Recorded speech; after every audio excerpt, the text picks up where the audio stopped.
할렐루야, 반갑습니다. 지난 한 주일간도 하나님 내 가운데 평안하셨습니까? 어떻게들 지내십니까? 이제 새해 2022년도 이제 시작하고 벌써 한 주일이 지나갔네요. 여러분들의 새해 첫 주는 어떻게 시작되고 어떤 모습으로 살아가고 계십니까?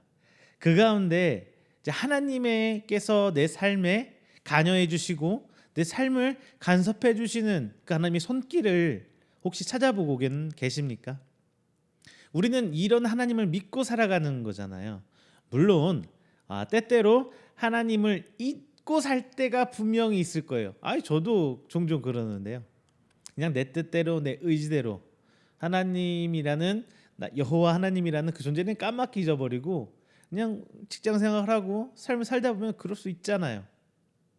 하지만 그럴 수는 있지만 중요한 거는 그게 쭉 지속돼서 안 된다는 거예요. 문득 하나님께서 내 삶을 살고 알고 하나님께서 관여해 주시고 하나님께서 이끌어 주고 계시구나. 내가 어렵고 힘들고 좌절하고 너무나 아파하고 있는 이 와중에서도 하나님은 내 곁에서 나와 함께 하셨구나.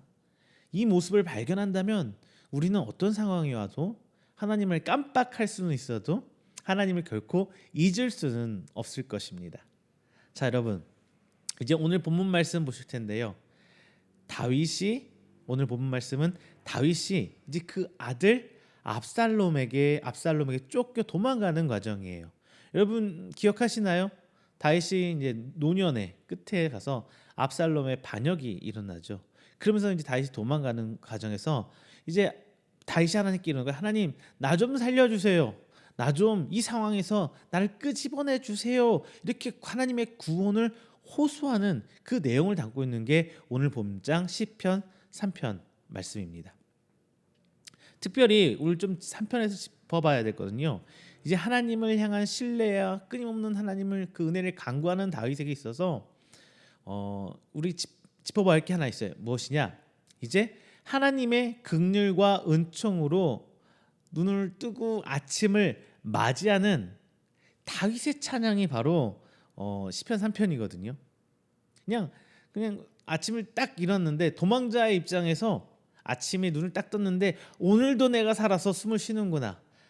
지난 밤새에 암살자나 혹은 누군가에 의해서 죽지 않고 다시금 눈을 떠서 오늘 하루를 살아가게 되는구나. 이런 다윗의 감사의 찬양입니다. 그래서 오늘 이 시편 3편은요.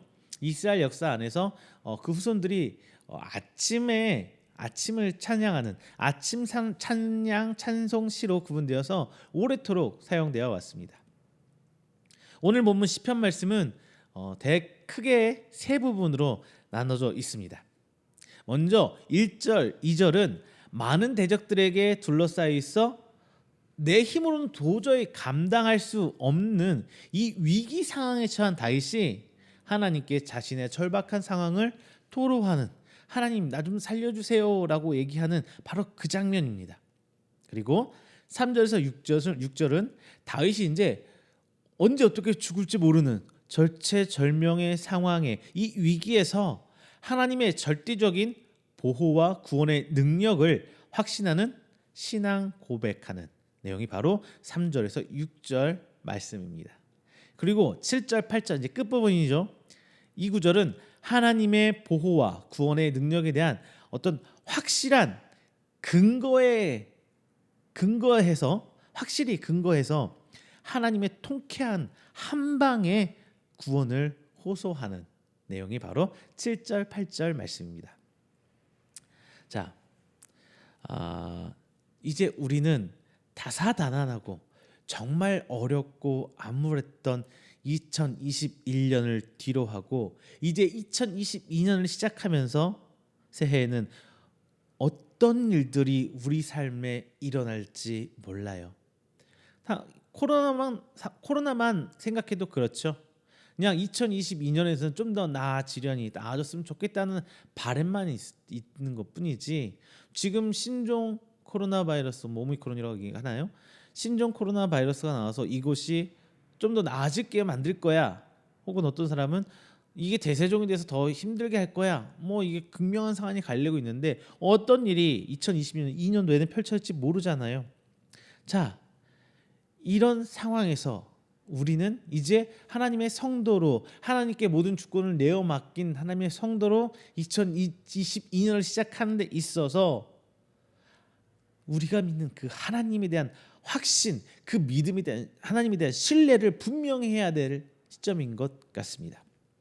그래서 이 시점에서 우리가 성도로서 하나님을 대하는, 하나님을 믿는 그 자세를 점검해 보고 우리 기도의 방향과 신앙인으로서 삶을 살아가는 그 자세를 오늘 본문 말씀을 통해서 나눠보도록 하겠습니다.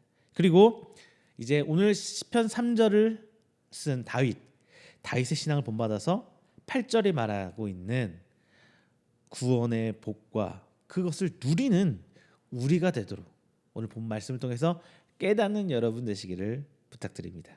그리고 이 말씀을 우리 삶 가운데로 꽝 하고 못 박아서 이제 우리의 신앙, 하나님을 향한 우리의 신뢰를 회복하는 시간 되시기를 주님의 이름으로 축원드립니다. 먼저 하나님을 향한 그 신뢰를 우리가 생각하려면요, 생각해야 될 게 있어요. 먼저 첫 번째는 무엇이냐? 죄라는 장애물을 우리 삶 속에서 제거해야 합니다. 죄라는 장애물을 우리 삶 속에서 제거해야 합니다. 자, 1절을 보면요, 다윗이 고백한 내용이 많습니다. 이렇게 얘기합니다. 여호와여, 나의 대적이 어찌 그리 많은지요. 일어나 나를 치는 자가 많으니이다. 이렇게 다윗이 말하고 있습니다. 다윗이 이 고백에는 자신의 대적이 많은 데에 대한 놀라움이 있어요. 자, 그동안 다윗은 살아오면서 하나님 뜻대로 살아왔고요. 그리고 이스라엘 역사의 최고의 부흥기의 기틀을 마련해서 엄청나게 발전하는 막 부흥에 나아가는 그 중심에 서 있었던 게 바로 다윗입니다. 그렇다 보니까 다윗을 찬양하고 칭송하는 사람만 주변에 쭉 늘어나 있어요. 왜? 잘못되는 일이 크게 없잖아요. 태평성대를 살고 있잖아요. 그러니까 사람들이 다윗을 칭송하거든요. 그런데 압살롬을 통해서 반란이 일어났을 때 자기를 죽이려고 쫓아오는 사람, 이 대적들이 그렇게 많았는지 다윗은 이제야 알았다라는 거예요. 그동안 자신의 대적이 그렇게 많은지 몰랐던 다윗입니다. 다윗은 분명히 왕이 되기 전에 사울 왕에게 쫓기긴 했었어요. 그렇죠? 하지만 왕이 된 이후로부터는 늘 그는 형통한 삶을 살아왔거든요. 그리고 아무도 그의 왕권에 도전한다, 그의 권위에 도전하는 일은 없었단 말이에요. 그러므로 다윗의 생각으로는 자기는 잘 살아와서 난 대적이 별로 없어 이렇게 생각했을 거란 말입니다. 그런데 이제 그의 아들 압살롬의 반역을 겪어보니까 그게 아니었단 말인 거죠. 자기는 수많은 대적들에 둘러싸여 있습니다, 현재. 그리고 그동안 다윗 자신을 추종하였던 수많은 대소신료들이 이제 아들 압살롬, 즉 반역자의 편에 섰습니다. 이것은 다윗이라고 얼마나 큰 충격이 되었을까요? 물론 아들이 반역하고도 엄청난 충격이었을 거예요. 하지만 그 수십 년 동안 자신과 함께였던 그 신하들이 반역했다. 자, 그렇다면 다윗의 대적자들이 이전에는 없다가 갑자기 생겨난 걸까요? 다윗이 뭔가 잘못해서 다윗이 어떤 실수를 해서 갑자기 생겨난 걸까요? 그렇지 않습니다. 이전에도 다윗의 대적들은 쭉 존재하고 있었어요. 하지만 그 대적들은 다윗이 하나님의 은혜 가운데 살고 하나님의 백성으로 순종하는 그 모습 살고 갈 때 감히 다윗을 대적할 수 없었어요. 왜? 그는 하나님 앞에 칭찬받는 왕이었잖아요. 다만 이제 다윗이 우리아의 아내 밧세바를 범하는 죄를 저질렀을 때 하나님께서 징계를 내리시죠. 그리고 잠깐 동안 하나님의 보호의 손길을 거두셨어요. 그리고 그때 대적들이 일어난 겁니다. 우리는 하나님의 보호로 살아가는 사람입니다. 우리는 하나님의 보호의 손길이 없다면 우리는 하루도 어떻게 잘 살아갈 수가 없을 거예요. 편안하게 살 수가 없을 거예요. 우리가 오늘 평안을 누리고 있고 형통한 삶을 살고 있다면 그것은 하나님께서 우리를 친히 보호하시기 때문입니다. 만일 하나님께서 우리에게서 이 보호의 울타리를 걷어가신다면 우리는 금세 위기에 처하게 됩니다. 따라서 우리가 죄를 멀리해야 할 이유는 바로 여기에 있습니다. 죄는 하나님과 우리 사이를 갈라놓는 장애물이에요. 그리고 하나님이 나의 보호를 거둘 수 있는 그 보호의 장막을 걷어낼 수 있는 바로 그 요인이 된단 말입니다. 그래서 우리가 죄를 범하면 하나님은 우리에게서 종종 그 보호의 손길을 걷어가실 때가 있어요. 미워서 그러신 건 아니고요. 미워서 그런 건 아니시고 하나님께서 우리를 징계하시고 책망하시면서 우리가 경험적으로 성장하기를 원하시는 하나님의 모습을 성경은 그려주고 있어요. 나를 미워서 나를 혼내주려고 나를 어떻게든 너 어떻게 되나 보자 그러려고 그러시는 게 아니라 그것을 발판 삼아 성장하기를 바라는 하나님의 그 모습입니다. 이제 하나님의 보호의 손길이 잠깐이나마 거두게 되고 혹은 하나님께서 우리 대적들에게 네 마음대로 한번 해봐 잠깐 그의 허락하실 때 왜 책망이나 징벌로서 그때 대적들이나 이제 우리를 마구마구 공격하게 되는 겁니다. 그동안 하나님의 보호로 인해서 우리를 공격할 수 없었던 대적들 그들이 마치 이전에는 내 편처럼 여기던 사람들이 이제 나를 공격하는 내 적이 되어서 나타나 버립니다. 특히 기억해야 될 것은 우리 성도들의 최고 원수인 마귀 사단. 성경에 써 있죠. 사단은 우리를 마치 우는 사자같이 우리를 삼키려고 덤벼든다. 자, 우리 한번 생각해봐야 될 게 있어요. 사무엘하 7장 8절부터 16절 말씀. 여기 보면 다윗의 언약이 나와 있는데요. 하나님께 다윗과 맺은 언약인데 이 하나님께서 맺어주신 이 언약대로 하나님 비록 다윗이 죄를 범했을지라도 다윗은 버림 받았나요? 아니죠. 결국 구원 받았잖아요. 하나님께서는 그를 버리시지 않으셨습니다. 결국 우리 아시다시피 다윗은 압살롬의 이 반란을 진압하고 다시 왕권을 회복해 가잖아요. 이것처럼 하나님은 선택한 백성에 대한 하나님께서 선택한 백성들에게서는 쉽게 손길을 아예 끊어버리시지는 않으세요. 버리지 않으신다는 거예요. 하지만 우리의 범죄로 말미암아 잠시나마 하나님으로부터 그 보호의 손길이 보호의 장막이 거너지게 된다면은 비록 하나님으로부터 영원히 버림받는 일은 없을지언정 우리 삶에서 심각한 위기를 맞게 되면 분명한 것입니다. 따라서 우리는 죄를 멀리해야 돼요. 죄라는 게 단순히 거짓말하고 나쁜 짓을 하고 이게 아니라 성경에서 말한 죄는 무엇입니까? 바로 하나님을 멀리하려는 내 육신의 욕망대로 쫓아 살려는 그 모습을 죄라고 얘기해요. 자, 여러분, 부디 우리 모두는 하나님의 보호로 살아가는 존재라는 걸 한시도 잊지 마시기를 부탁드립니다. 그리고 하나님이 이 보호의 손길이 걷어가지 않도록 이 죄를 우리 삶 가운데 하나씩 제거해 보세요. 뭐가 하나님 앞에 크게 보일지는 모르겠어요. 하나님만 떠나지 않고 산다면 하나님 안에 성도로 살아가는 그 믿음의 성도시라면 죄를 하나 둘씩 걷어내 보세요. 이제 2022년 시작하잖아요. 이제까지 이렇게 살았으니까 아무 생각 없이 그냥 그대로 살아가는 것이 아니라 한꺼풀씩 벗겨내 보세요. 다 한 번에 한다는 거 그거는 좀 욕심인 것 같고요. 2022년에 하나부터 한번 해보세요. 자, 두 번째입니다. 두 번째는 우리는 하나님을 향한 신뢰에서 하나님의 도우심을 신뢰합니다. 하나님의 도우심. 오늘 본문에 이렇게 나와 있어요. 2절 다윗은 이렇게 얘기합니다. 많은 사람이 나를 대적하여 말하기를 그는 하나님께 구원을 받지 못했다 하나이다. 이 말씀에서 이제 대적들이 도망치는 다윗을 보면서 봐, 저꼴 봐, 다윗 왕 저꼴 봐. 그렇게 잘난 체하고 높은 왕 위치에서 그렇게 살아가더니 결국 도망자 신세가 되네. 에이, 저런 모습이 무슨 하나님의 보호하심 받고 사는 거야? 아니지, 하나님 버림받은 사람이야. 이렇게 대적들이 조롱하고 욕하는 거예요.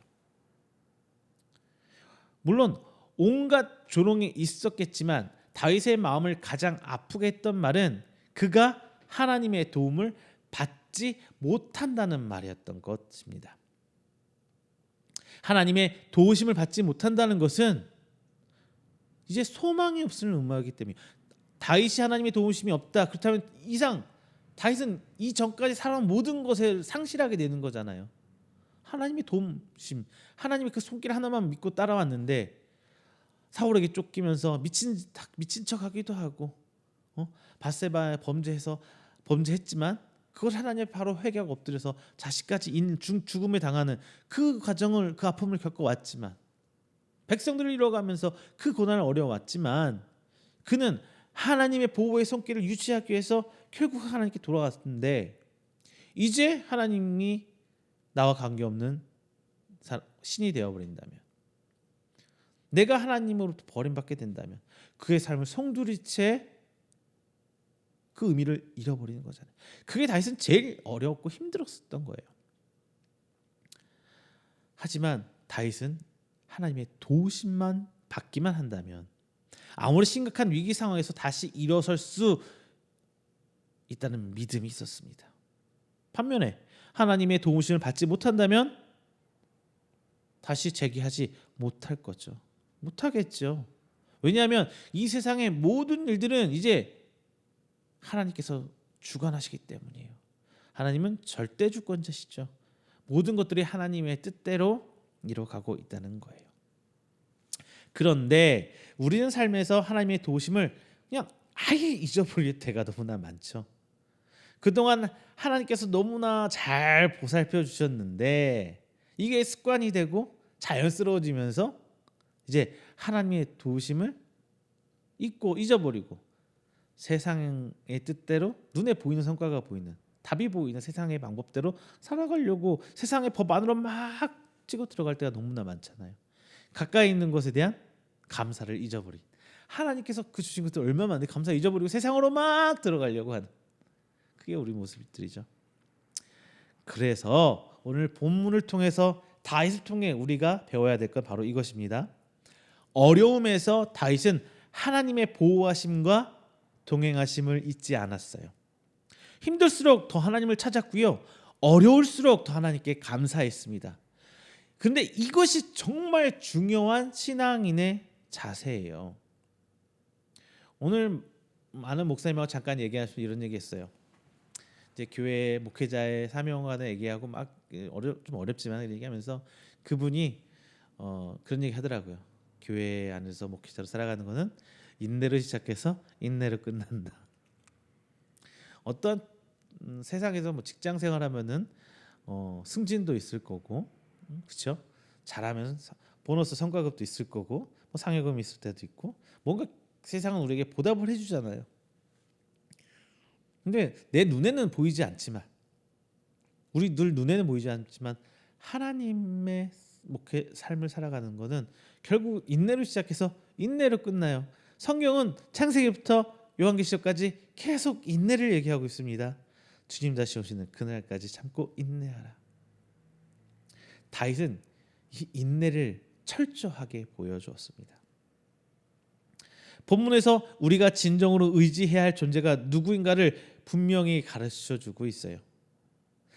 우리 인간이란 존재는 분명하게 한계가 명확한 연약한 존재입니다. 그래서 우리들 힘, 내 힘으로만으로는 세상을 살아가기가 정말 어렵죠. 따라서 사람들은 나름대로 의지할 존재를 찾아갑니다. 어떤 사람은 나보다 힘센 사람을 찾아가죠. 강한 사람. 어떤 사람은 권력을 쫓아가기도 합니다. 권력에 기대려고 해요. 권력에. 어떤 사람은 돈에 기대려고 해요. 많은 우리 집사님들, 권사님들 분명 그럴 거예요. 자녀에게 기대려고 합니다. 아내에게 기대려고 하고 남편에게 기대하려고 합니다. 그러나 그런 것들은 물론 그때는 도움이 될 수 있겠죠. 하지만 진정한 도움이 되지는 못합니다. 왜? 그 자체가 안 좋고 나쁘고 그렇게 하면 안 돼라는 것이 아니라 그것들의 한계가 명확하기 때문에 드리는 말입니다. 아니 친구한테 의지하고 남편한테 의지하고 와이프한테 의지하고 부모님한테 의지하고 이게 뭐가 나쁘다는 거예요. 때때로는 진짜 돈이 힘이 되기도 하고 권력의 방법으로서 우리 삶을 낮게 이끌어 줄 때도 있잖아요. 그것들이 완전히 이걸 다 나쁘다라고 얘기하는 것이 아니라 그것은 결국 불완전하다는 겁니다. 그것만 쫓아가면 안 된다는 거예요. 왜? 우리는 하나님이 있잖아요. 그것들의 한계를 명확히 인정하고 가야 되는 게 더 중요한 겁니다. 그래서 성경에서는 사람으로 통한 사람을 의지하는 이 구원은 헛되다고 말씀하고 있어요. 또한 우리 인생은 사람들끼리는 어떤 도울 힘이 없다고 단정적으로 성경은 얘기해요. 그렇다면 사람뿐만 아니라 우상은 어떻겠습니까?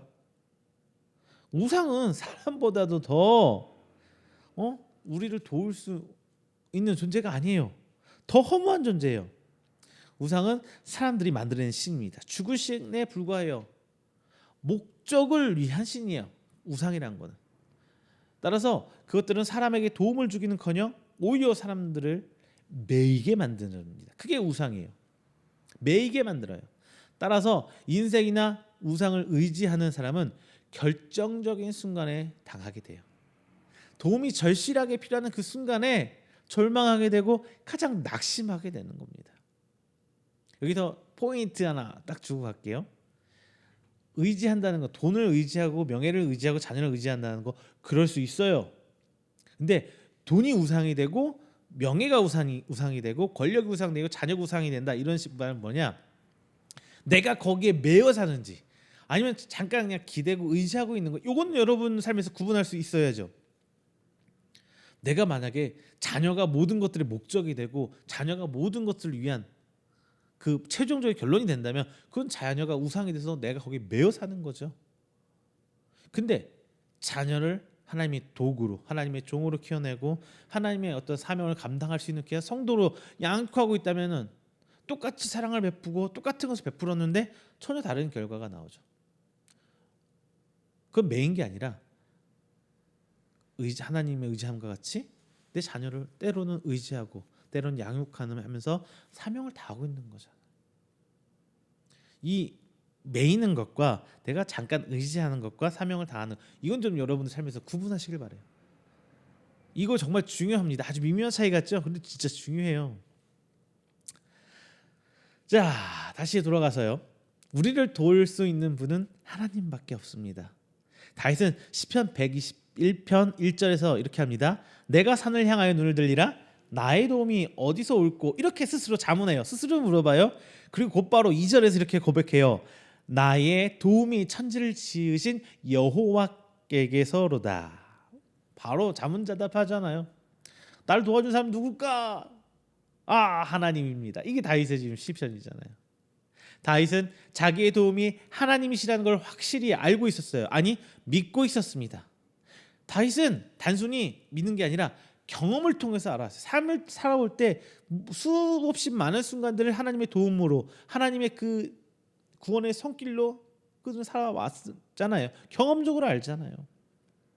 그래서 그는 일평생 하나님만 의지할 수밖에 없었어요. 절체절명의 위기 상황에서도 어떤 곳에서도 도움을 요청하지 않고 비록 내가 하나님께 징계받을지라도 하나님께 책망받고 있는 그 와중일지라도 다윗은 여전히 하나님에게만 구합니다. 결국 다윗은 이렇게 하나님의 도우심을 구함으로써 위기를 극복하고 다시금 회복할 수가 있었습니다. 여러분 지금 진정 여러분의 삶의 도움을 어디서부터 찾고 있으십니까? 인생과 우상을 의지하지 말라. 이게 성경의 메시지잖아요. 오로지 우리는 하나님만 붙들고 하나님만 부르짖으시기를 부탁드립니다.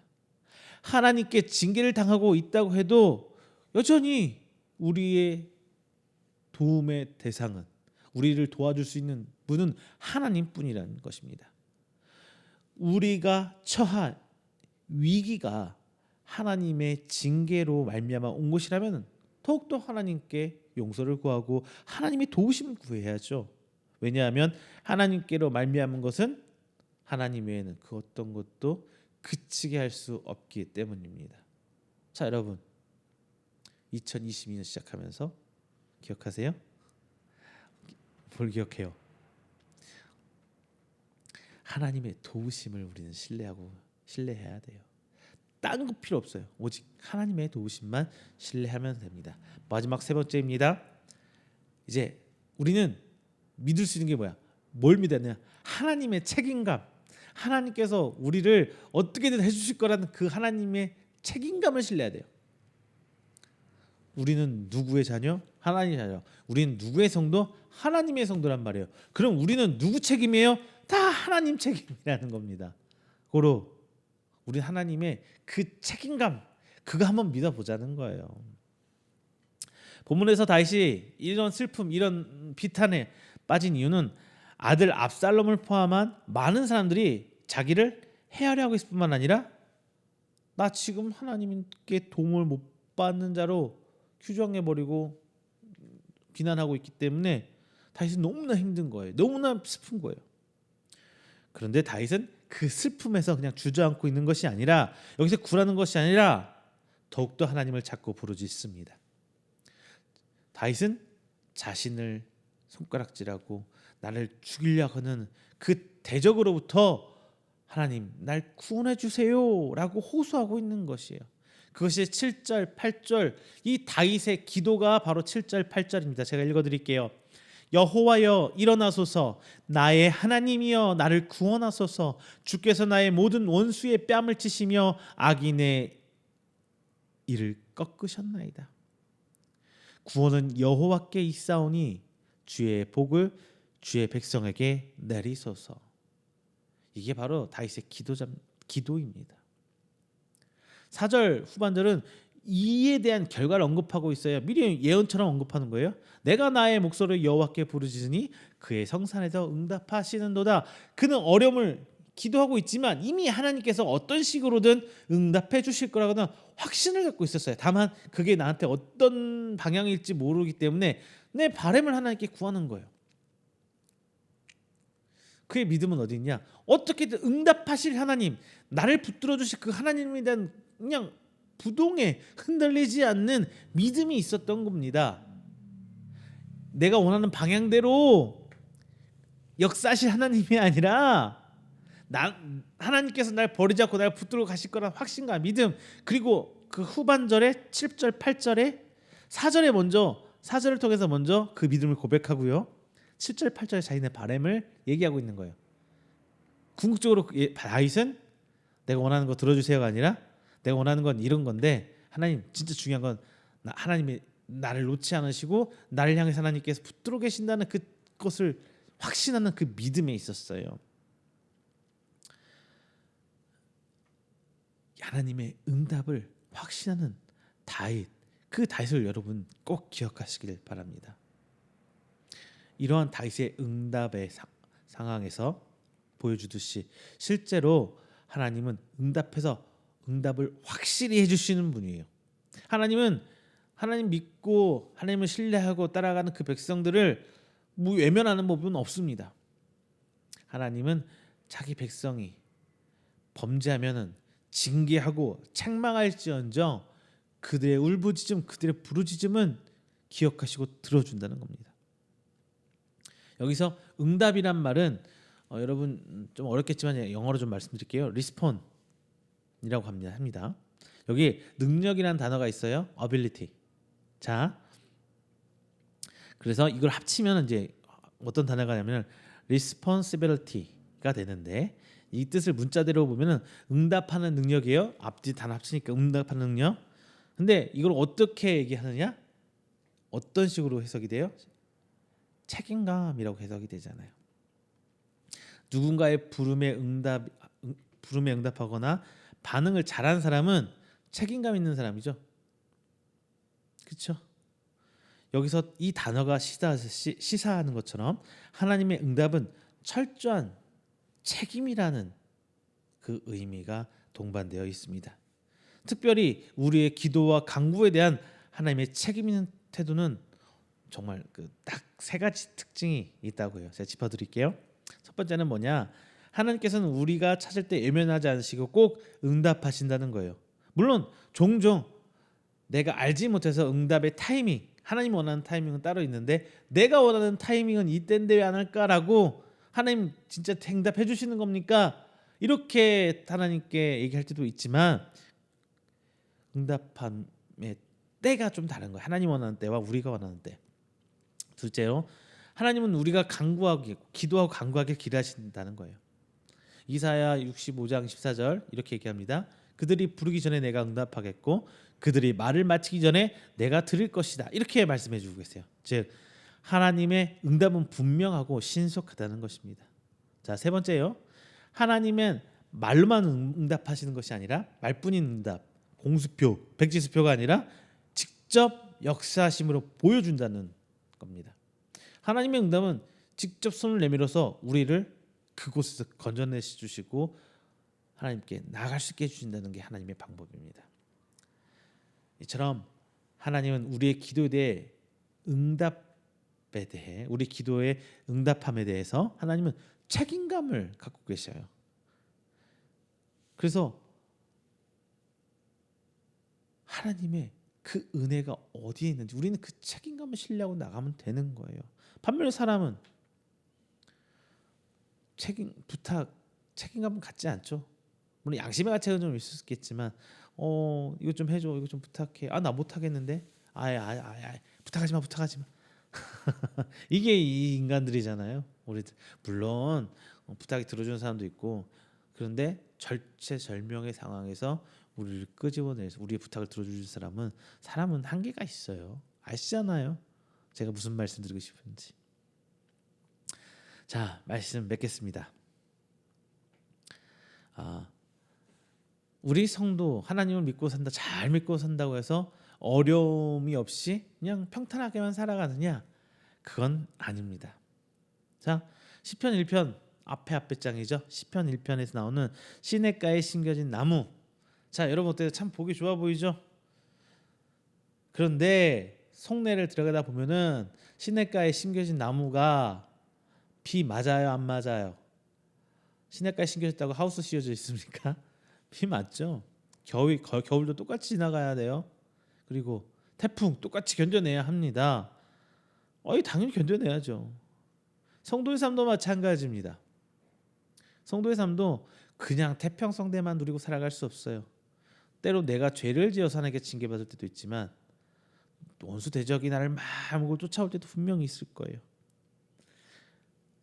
믿는 사람이란 뿐만 아니라 모든 사람들은 그런 어려움을 다 겪어 나가는 겁니다. 다만 이 어려움에서 믿는 사람들은 최소한 믿고 기도하며 신뢰할 하나님이 있다는 게 진짜 중요한 거예요. 그리고 그 하나님은 인간들이 만들어낸 우상과는 달리 우리를 창조하시고 모든 것을 다 알고 계시면서 모든 것을 다 할 수 있는 천지전능한 하나님이라는 겁니다.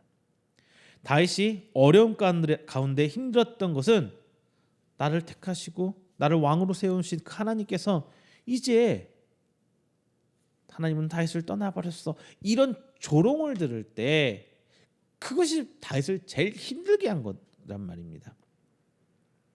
그 상황 자체, 그 어려움 자체가 힘든 것이 아니라 그 조롱이 다윗은 더 참기 힘들었던 거예요. 다윗은 대적들의 조롱 속에서도 하나님은 자신을 지키시는 자라는 그 믿음, 그 신뢰를 저버리지 않았습니다.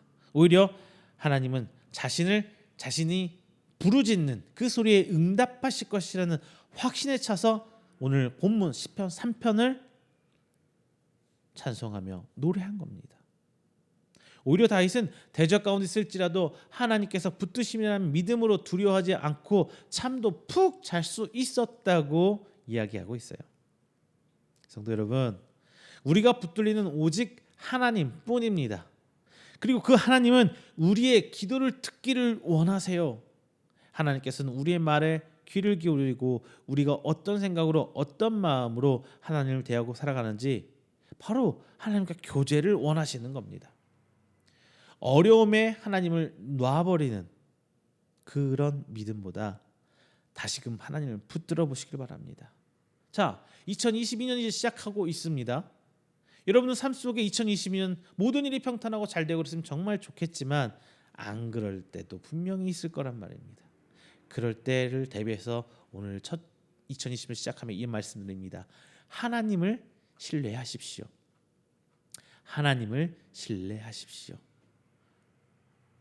2021년 시작하며 오늘 이 다윗의 고백처럼 그 어떤 상황에도 그 어떤 어려움에도 하나님을 붙들고 나아가시는, 그리고 2022년을 하나님이 은혜의 열매로 만들어내는 우리 귀한 성도님들 되시기를 주님의 이름으로 축원드립니다.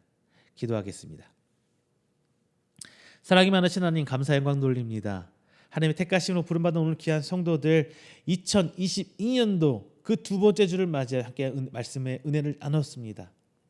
다윗이 아들에게 쫓기고 자신을 죽이려는 대적들에게 쫓기는 와중에서도 하나님을 신뢰하고 여전히 자신을 구원할 분은 하나님임을 고백하고 있습니다. 그 어려운 상황 그 자체를 아파하기보다 대적들이 자신을 향해 조롱하는 하나님은 다윗을 떠났다는 그 조롱에 더 아파하고 있습니다. 하나님, 우리도 이런 믿음 갖기를 원합니다. 상황에 흔들리지 않고 오직 하나님만 바라는 그 믿음이 되기를 원합니다. 세상의 풍파가 날 힘들어하게 함이 아니라 하나님이 나를 떠나버린다는 것에 대한 그것에 대한 두려움을 갖게 하시고 오직 하나님께서 주시는 그 구원의 손길을 기대하는 우리 성도들 내주시고 주님 인도하여 주시옵소서. 2022년을 시작하며 올 한 해 더욱더 하나님을 신뢰하는 우리 성도들 되기를 원합니다. 그 과정에서 죄를 하나씩 놓아버리고 하나님께서 나를 도우신다는 그 신뢰를 가지고 하나님께서 모든 상황 속에서 나를 구원하시겠다는 그 신뢰함을 가지고 나아가시는 우리 성도들 되시도록 주님 아버지 인도하여 주시옵소서. 다윗의 노래 오늘 함께 나눴습니다. 이 믿음이 우리의 믿음이 되길 원합니다. 그리고 그 다윗을 도우셨던 하나님의 도우심이 오늘 2022년 한 해를 우리 삶에서 도와주시옵소서. 하나님의 도우심을 믿는 성도들에게 큰 은혜를 베푸실 줄 믿사오며 사랑이 많으신 예수 그리스도의 이름으로 기도드립니다. 아멘.